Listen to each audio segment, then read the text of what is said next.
Hello friends, I'm Dr. Bharat Jagyasi, director of critical care department, Kokilaben hospital, Navi Mumbai.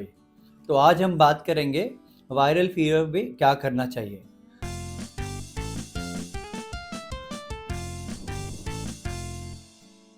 तो जो viral fevers होते हैं वो अलग अलग तरीके के होते हैं। जैसे डेंगू भी एक वायरल फीवर है, कोविड वायरल फीवर है, जो इन्फ्लुएंजा हो जाता है हमें, जिसको हम सोर थ्रोट बोलते हैं, या सर्दी हो जाती है, वो भी एक वायरल फीवर है।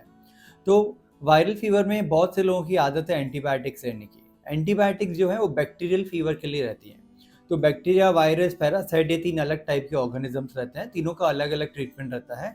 वायरल फीवर को एंटीबायोटिक्स लेने की ज़रूरत नहीं है। जैसे कोविड का बहुत इंपॉर्टेंट एग्जाम्पल है, उसमें एंटीबायोटिक्स नहीं एक्ट करती थी क्योंकि वो वायरल फीवर था।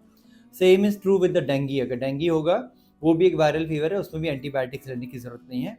अगर सोर थ्रोट वायरस की वजह से हुआ है, सोर थ्रोट बैक्टीरिया की वजह से भी होता है, लेकिन अगर सोर थ्रोट वायरल फीवर की वजह से हुआ है तो उसमें भी एंटीबायोटिक्स लेने की ज़रूरत नहीं है। तो हम करें क्या अगर एंटीबायोटिक्स नहीं लेने हैं? ये सब चीज़ों में फीवर तो आ रहा है क्योंकि एक नॉर्मल नॉर्म है, लोगों को लगता है फीवर आता है, बहुत हाई ग्रेड फीवर, तो एंटीबायोटिक चालू ही करनी चाहिए।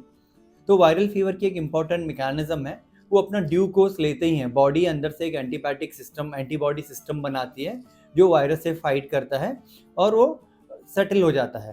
तो इन द मीन टाइम, जब तक बॉडी एक्टिव हो जाए, आपको बॉडी को सपोर्ट करना है। तो फीवर आता है तो आप कोई भी एंटी फीवर, एंटी पायरेटिक जिसको हम बोलते हैं, पैरासिटामॉल हो गया और कुछ हो गया, वो दवाइयाँ ले सकते हैं। खुद को बहुत अच्छे से हाइड्रेट करना है। अगर फीवर आता रहेगा और वायरल फीवर में तबीयत भी अच्छी नहीं रहती, तुम खाते पीते अच्छे से नहीं है, फीवर की वजह से हाइड्रेशन चला जाता है, आदमी डिहाइड्रेट हो जाता है, तो उसकी वजह से हाइड्रेट करना बहुत ज़्यादा ज़रूरी है।